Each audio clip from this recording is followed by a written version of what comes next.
On the way to the pond, there was a flurry of questions about where we were going and what we would be required to do, accompanied by a grand total of 0 answers from the woman in charge.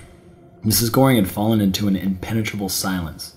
It was a lonely walk because no one would look at me. I betrayed them, Marissa most of all, and they weren't going to let me forget it. Keith, little bro, I wish you were here. Don't sweat it, they're just a bunch of losers. You don't need them. What about Marissa? It's not like you were going to marry her. Grow up. Sometimes the conversations I have with my dead brother are not as useful as I hope they'll be.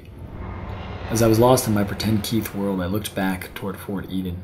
The wind was still moving through the tall trees along the path, casting those sharp shadows on the ground, but this time, it wasn't a shadow I saw moving behind me.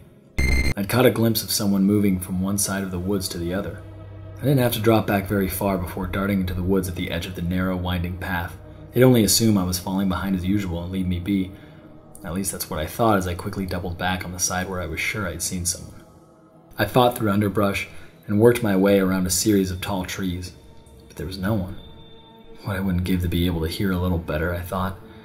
If only I could listen for someone walking or running away, I'd know where to go. I was about to run back and catch up to the others before they realized I was gone. That's when I saw it, caught on a sharp limb of a tree. I edged closer, peering in every direction for signs of life, and grabbed what I'd found. I held it tightly in my hand as I jumped back onto the path and double-timed it around 2 twisting corners, seeing the group up ahead. They were slowing down as I came in close, looking back at me like I'd been there all along. I stuffed what I had found into my front pocket before anyone else could see it.